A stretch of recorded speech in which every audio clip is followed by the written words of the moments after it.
yesterday evening, Phra Ajahn Puttarakita joined the Nampana session with Phra Ajahn and the novices. Some of the novices forgot to be mindful, so Phra Ajahn had them do a standing meditation before allowing them to have the Nampana.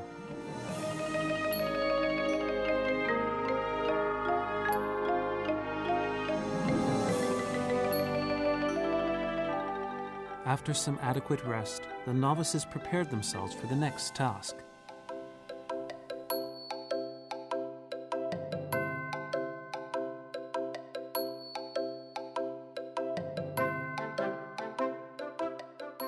Before moving on to the other tasks, the novices tidied up the water pavilion together.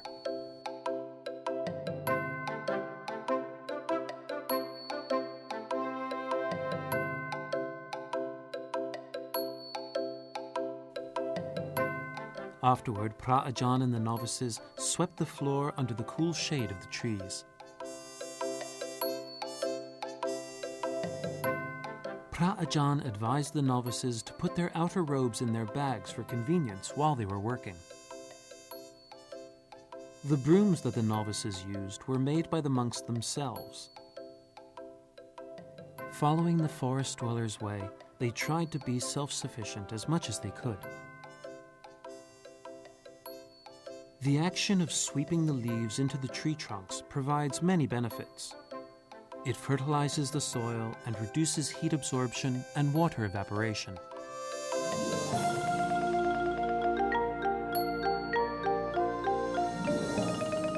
Some of the novices enjoyed this work so much that they forgot to be mindful, so Phra Ajahn had to remind them to be conscious of their actions. They know, have mindfulness.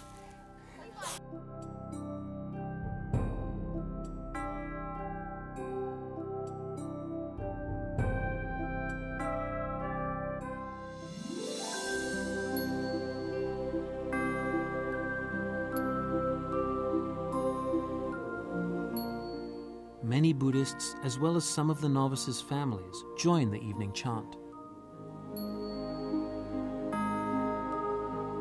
In addition to Kalpan, Kenneth and Top, former novices from Chu Little Monk, Thailand, also participated in the evening chant. Whatever living beings there may be, whether they are weak or strong, omitting none, the great or the mighty, medium, short or small, the seen and the unseen, those living near and far away. Some of the novices could now recite the 10 precepts by heart.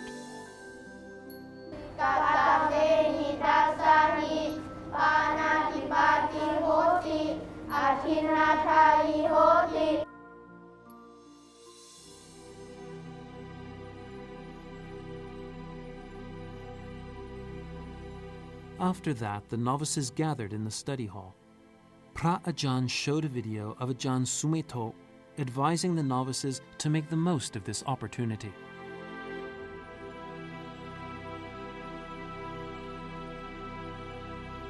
Be mindful of the situation you're in. Being a samanera is like this, living, having a shaven head or a robe and so forth, and within the structure of the precepts, learning to observe your own reaction to conformity, to restriction, to different lifestyle. You're developing a wisdom faculty that will carry you through your whole life if you let it. Phra Ajahn Soang briefly introduced Ajahn Sumeto as an American who had converted to Buddhism and became the first Western disciple of Ajahn Chah. He came to Thailand for the English teaching, then he interesting about the Buddhist, and he became a novice in Nong Khai on, I think, 1967, and he became a novice, and he became a monk for 1 year, I think. After that, he came to visit, living with Long Pacha on the 27 something. And he training under Luang Por Cha for many years, for 11 years something. Luang Por Cha, he asked Luang Por Sumeto, he said to come to Wat Naana Chhat International Monastery, and his first Western monk is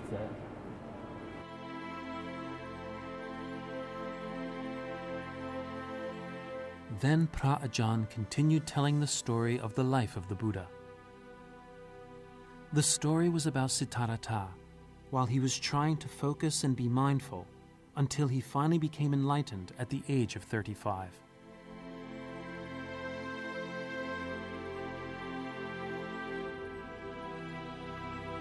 This is before to the day of night of his enlightenment, where he sat down to the Bodhi tree, and there was this three knowledge that he got on that night. The first one was this is called the Samma Sambodhi, where he got enlightenment, where he got the knowledge of all the past lives. So this was the final knowledge that he got, and after that he got enlightenment as a Buddha. The core of enlightenment is the Four Noble Truths, which include the truth of suffering, dukkha, the origin of suffering, samudaya, cessation of suffering, nirodha, and the path to the cessation of suffering, mokkha. After he became enlightened, the Buddha lived in Vimutti Sukh, which means the bliss of emancipation, for 7 weeks. After learning about the life of the Buddha, Phra Ajahn Puttarakita taught the novices about meditation. What about standing meditation? What about walking meditation? Okay, what's meditation then? It's a way to calm you down and get all the thoughts out of your mind so that you can calm down, and then when you're super mad, you can just go somewhere quiet and then meditate. And then you can calm down, and then you can go back. Okay. Meditation is to know what are we doing. Yes, that means when you stand and you know that you are standing, you are meditating. Phra Ajahn Puttarakita explained and demonstrated the standing and walking meditations in detail. I like them to see what I'm doing. Yeah, so you see, I'm going to stand. When I stand, like this, I stand. When I stand, I make sure that my hands are like this, and then I relax my knees. I don't lock my knees, I relax them, like this.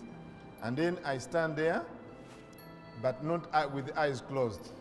Because if you close your eyes, you'll fall down. Right? So you stand like this, and then you cast your gaze in front of you, like this. And then you become aware of the whole body standing. From the top of the head to the feet, you become aware of the body standing. Without your eyes not closed, but cast your gaze in front of you. All right? So then you lift your foot like this. Your foot like this. Don't walk as if you walk on the moon, all right? You walk as natural as possible like this. You don't even have to look at your foot. You look in front of you, and then you walk like this. So you become aware of placing your foot. And then you shift your body like this, and then you put your foot like this, all right? Like this. And then you walk like this. And when you reach at the end, you turn like this. You see how I'm turning? Like this? You see how I'm turning? Look down at my feet. I turn like this. You see how I'm turning? Like this. So that means the whole torso turning like this. All right? And then I walk.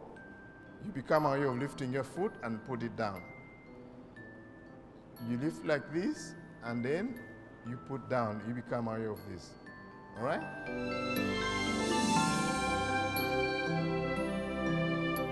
The novices followed Phra Ajahn's advice for meditation. Then Phra Ajahn took them outside the study hall to practice the walking meditation.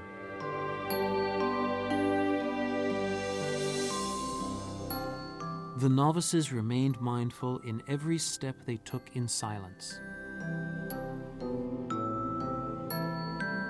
The wavering flame caused by the wind differed from the unwavering mindfulness of the monks and the novices.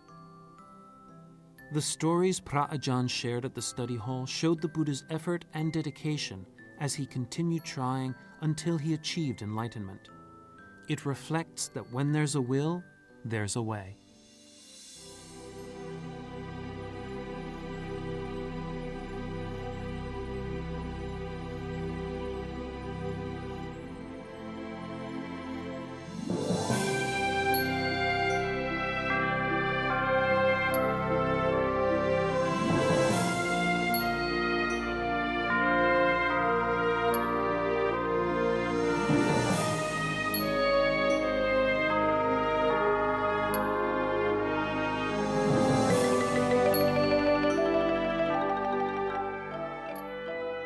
As morning arrived, the last day of the second week began, and the monastic practices of the little novices continued in a more intense degree.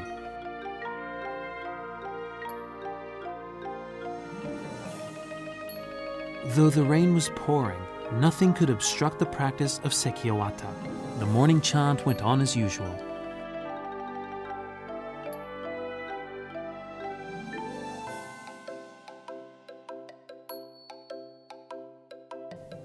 Many of the novices were able to be more focused and fight against the hindrances.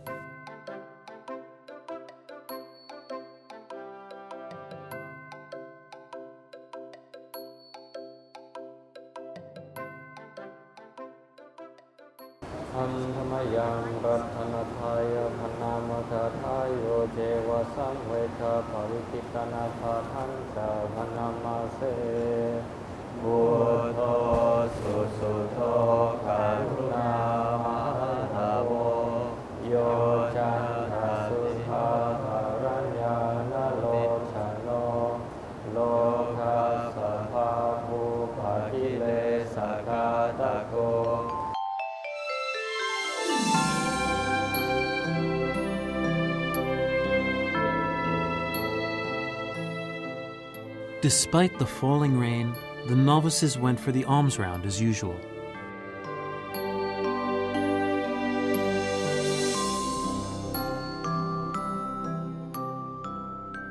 Phra Ajahn Puttarakita from the Uganda Buddhist Center, UBC, also joined the alms round this morning.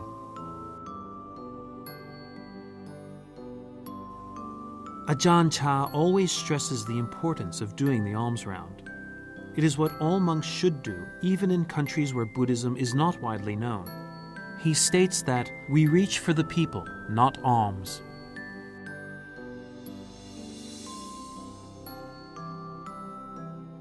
Phra Ajahn Puttarakita was the first Ugandan monk who started spreading Buddhism in places where no one knew about it. He went for alms round to ignite faith in the people until he finally succeeded.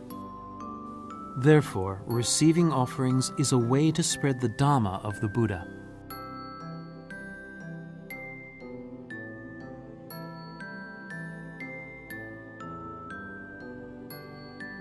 Walking barefoot on the muddy ground might make the novices uncomfortable, but they managed to do it calmly.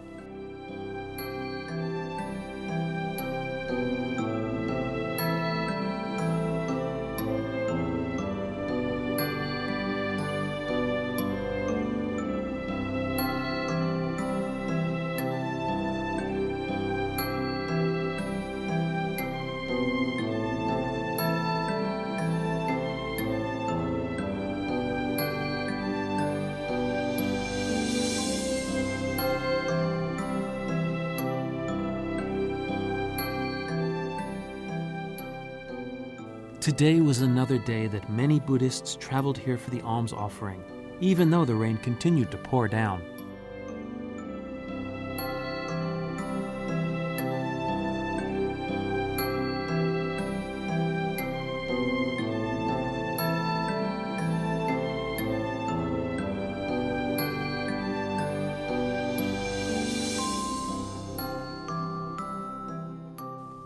the novices' families also joined in offering alms.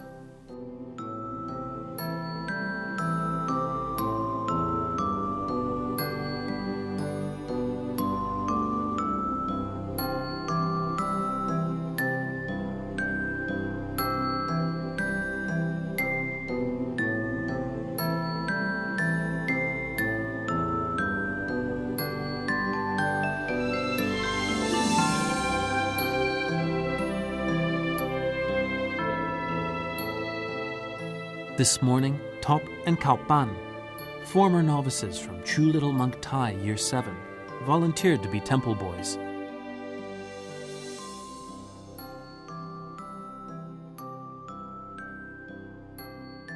Going for the alms round in the rain was another challenge for the novices as their practice becomes more intense.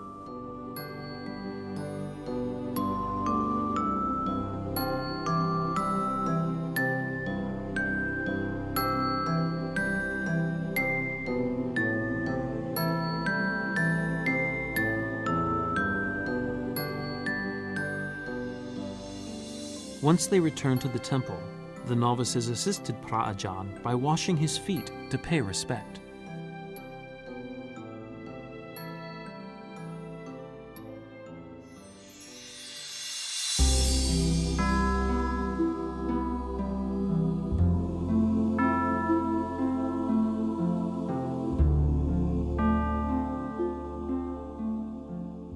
Before taking their meal, Pra Ajahn had the novices recite the 10 precepts after they've been practicing it for a week.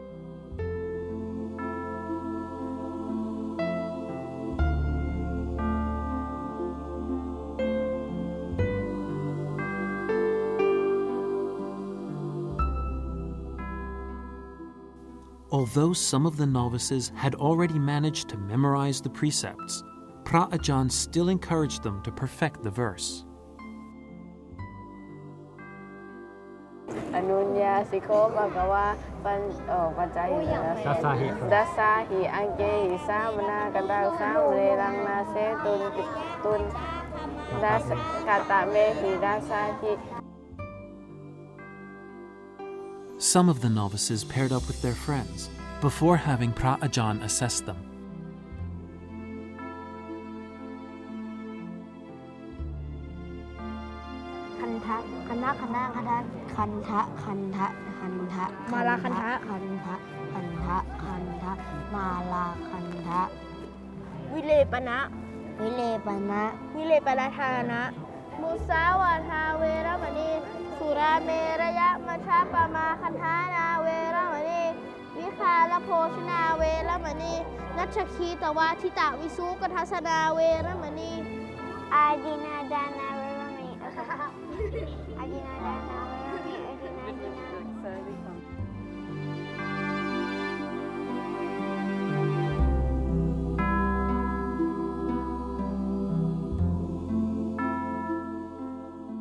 As the novices reviewed their lessons, Jack joined the laywomen in making somtam or papaya salad for the offerings.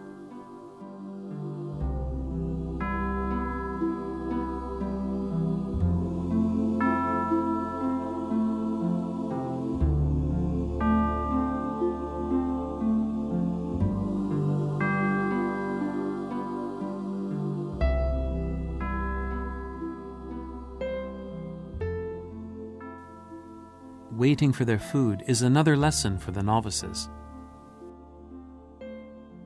Many novices were able to remain calm while waiting for their food, so Pra Ajahn gave encouragement to all of the novices.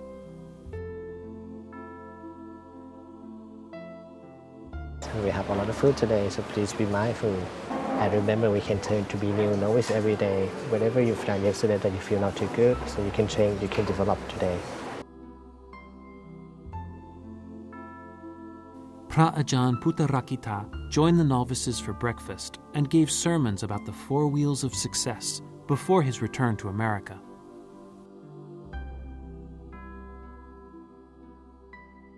The Buddha said there are 4 wheels of success. One is associating with the wise. The second one is living in a suitable place. Another one, having done good things in the past. The fourth blessing is, and the will of success, is establishing yourself in the right path. So, you are very lucky in this way. You are very blessed with ajans. The wheel is always a circle, right? So these four conditions are what we call the blessing and the four wheels of success. Okay, with that, we'd like to say sadhu for listening to this short Dhamma talk. We'd like to, this is the end of the Dhamma talk. And when the Dhamma talk ends, what do you do? Sadhu, sadhu, sadhu.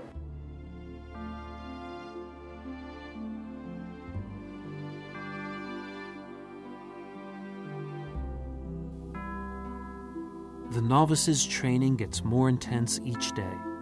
As the third week of ordination is drawing closer, there are still many more lessons waiting for the novices in the future.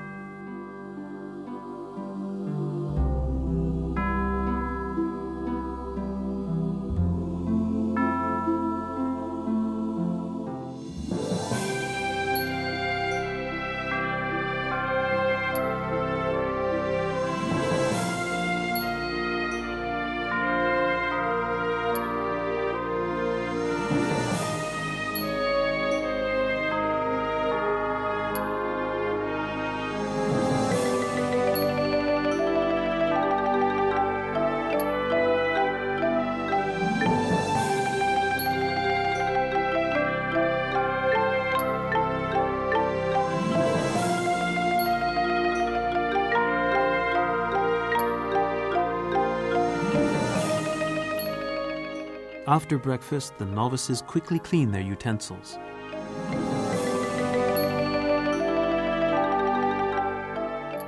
The proper way to clean the alms bowls is to wash them until there is no odor, nor any grease left. Then wipe them until they're dry and put them in the shoulder straps.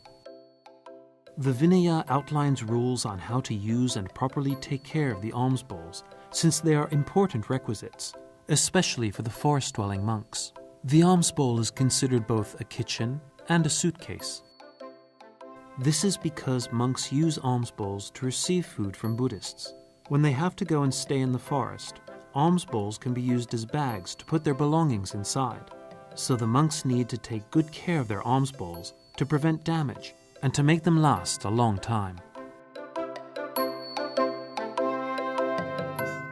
This is why Phra Ajahn reminded the novices to wash and wipe the alms bowls carefully and always be mindful while doing so.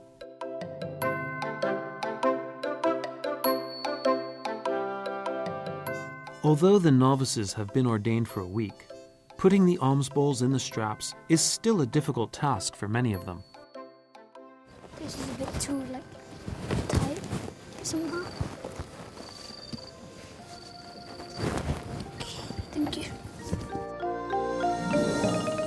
Some of the novices could do it more easily, and they were ready to give their fellow novices a hand. Look how beautiful this is. Look, I did it all by myself. Patience. I'm done. Look at this Can you please beautiful help me with my lid, please? Why does it keep this? Is beautiful. While teaching the novices to put the alms bowls in the straps, Phra Ajahn shared his experiences in practicing patience when hindrances occur during meditation. I don't know, but I'm still gonna go to the toilet. No, wait. What? No, yes, no, wait. Patience. No, Look I first. can't be patient about going to the bathroom. The more I... You know, one time Look at this. I was in a patimokkha. You know patimokkha? What's a patimokkha? It's a recitation of the monk's rule.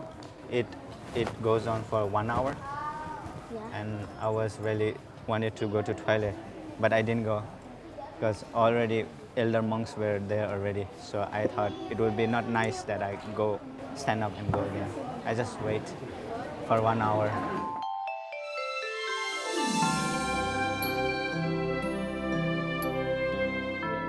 After the meal, Phra Ajahn and the monastic mentors taught the little novices about the forest dwellers' way of life and how the monks have to make things themselves.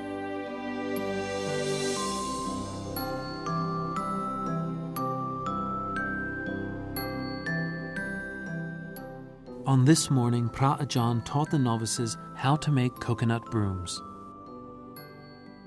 we have a scissors, saw, hacksaw. I don't want to touch any of them. So Tan Kitipanya will show you the rubber method. It's a rubber method. This is a string, so I will show you the string method. And Tan Kitipanya will show you the rubber method. So can I get a stick? One stick. Okay, I got one. Coconut brooms are widely used to sweep the leaves and big pieces of garbage from courtyards and lawns.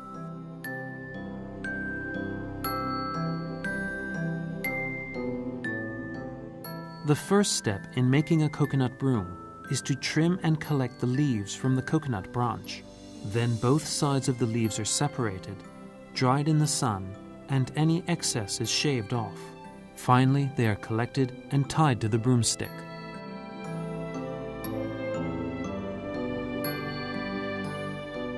While Pra Ajahn was demonstrating how to make a coconut broom, he also told the novices about its features. Coconut is better because it rots quite slow.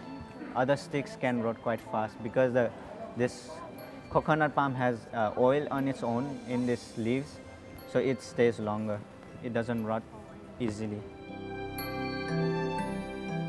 Then Pra Ajahn taught the novices how to choose the best materials for their brooms. Select the bristles. I take the long ones first. With a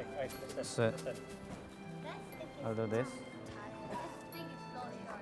But for me, it might take longer. So it's a very long method that they bring out these bristles. They have to cut it with a knife, like this one in picture, as picture.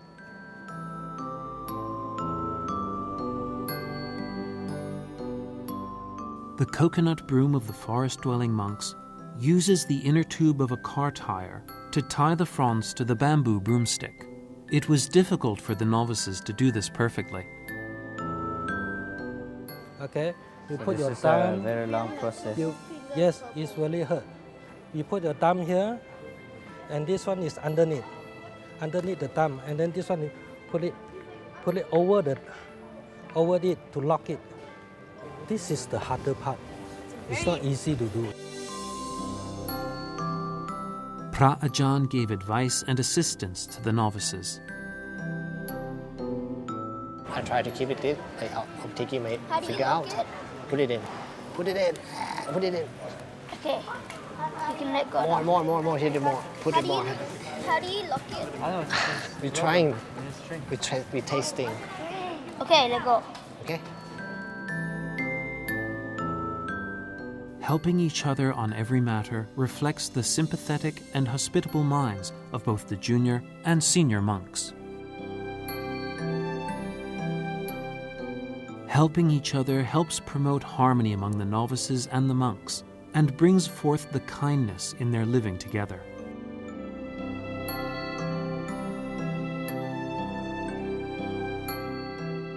Pra Ajahn taught the novices the last technique in making the broom. Is it a good one or a bad one? It's not. It's not too good. It's not too bad.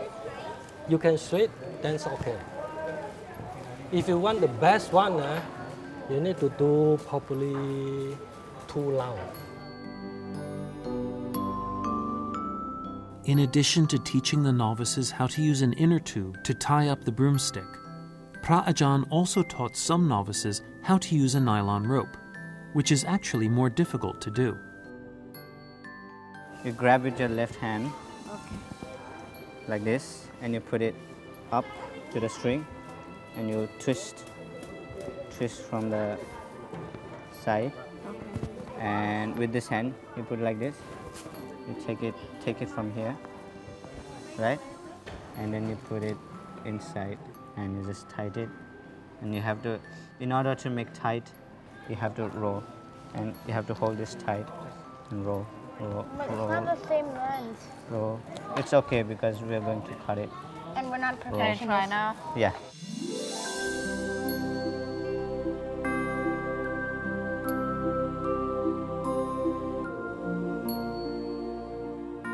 Ajahn Chah once said to the monks at Wat Nong Pa Pong that we have to live a simple life as locals. Nothing should be complex. Live simply and adaptably. Learning to make coconut brooms and other appliances by themselves is part of the novice's learning process to truly live in the monkhood.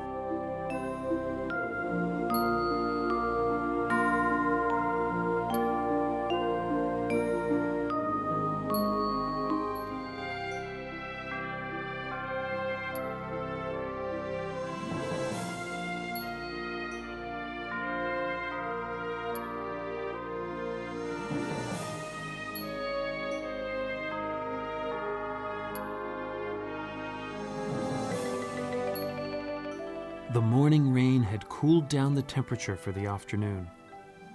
Now it was time for the novices to do an activity which helped promote their development. This afternoon, the novices got to use their imagination as well as practice mindfulness through an activity called Brushing of Mindfulness with Aniwat Akarasutikon, or Ban, a mindfulness artist. Jack also participated in this activity.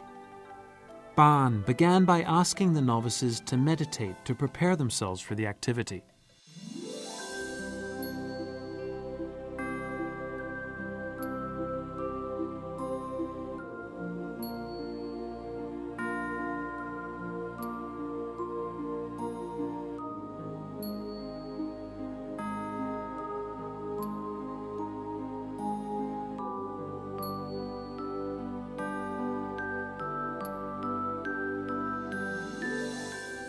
Shortly after the activity started, the rain began to pour again, so everybody had to move into the study hall.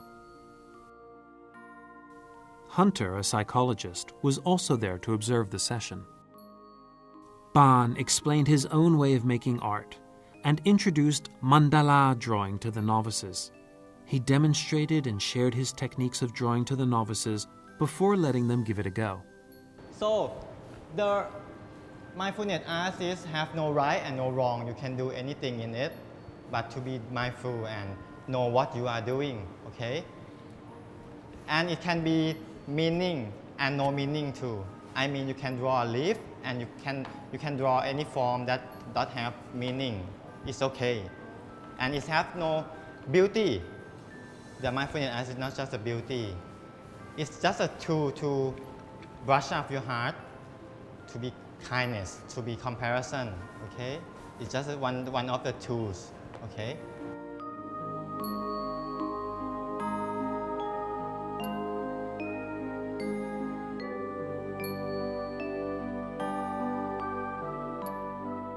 And the key of doing this is to breathe while you're doing it, okay?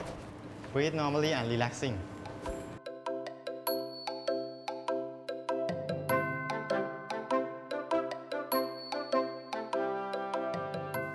Mandala or Monton in Thai is a visual style that's usually seen in Mahayana and Vajrayana Buddhism. It signifies the place where the Buddha and the Bodhisattva reside. The monks in both branches usually use mandala during their ceremonies. Drawing mandala is another form of mental training. Therefore, mandala is used to treat mental illnesses, since drawing can help people express their emotions and subconscious, which helps psychiatrists understand their patients better. At present, there are many forms of mandala drawings in terms of color and shape, depending on each person's creativity.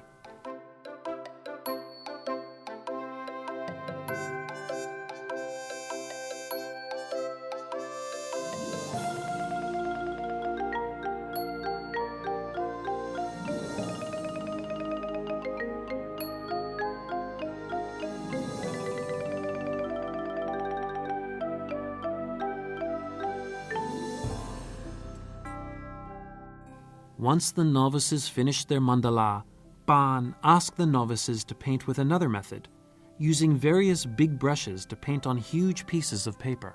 I think this activity would be very fun, but we have to be very mindfulness because it's maybe the mess up a lot. And I don't want your robe to be dirty.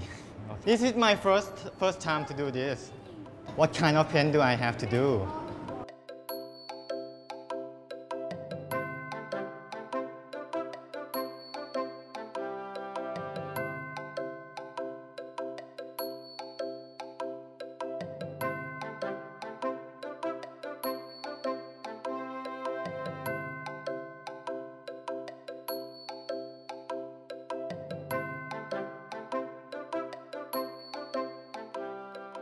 You don't have to think it's first what you're gonna doing. I don't think it. I just stroke the brush and after that I just imagine what it look like. It can be abstract paint, it's okay.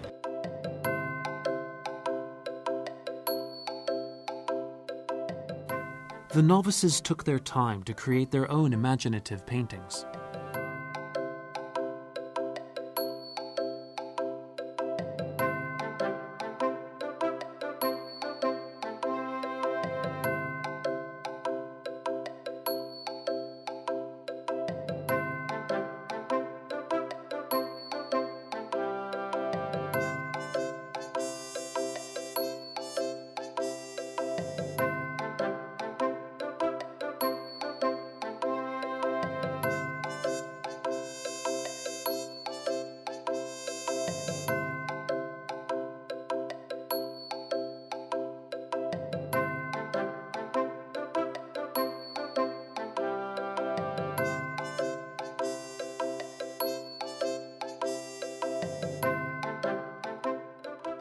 Afterwards, Ban invited the novices to share what they had learned from this activity. I learned today that if when we paint and there was no right, no wrong, how messy we can fix it. I can do a mess and then I fix it to be more beautiful. We have patience, we learn about patience, and the one I like is the Jaden's one because he has patience because it's not messy. If you do a mistake, you can also fix it. And even if you do a really, really bad mistake, just try and put in some more paint and it will clear it out and it'll look good and you'll hardly see it. That was my small one. It got a bit weird on the side because from small it went to big. And that one, though, it was the one that I had all the paint mixed together. And then at the end, I tried to put on some more paint, and then it turned out right.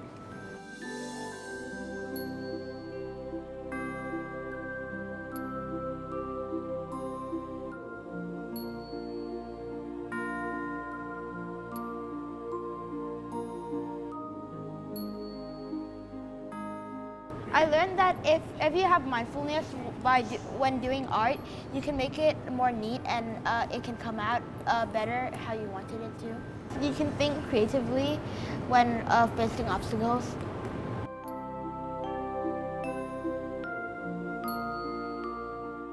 Today I learned that you have to be mindful to paint pictures of like this picture. You need to be mindful to paint every picture you paint. I like your stroke here. Show the courage here. So it's just a one stroke, right? Yeah. It means he has no fear here. Good really, job. Really nice.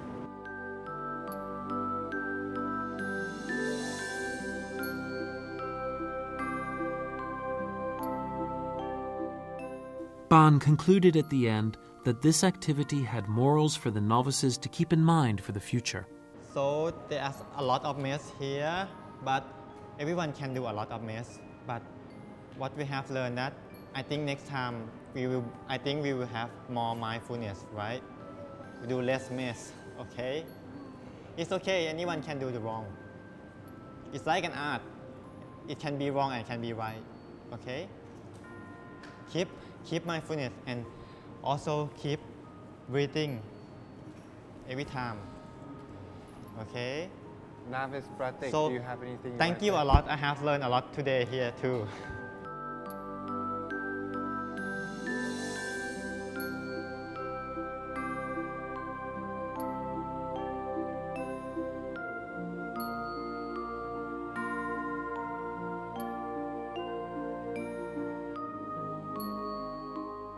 This afternoon's activity gave the novices a chance to use their imaginations and create their own works freely.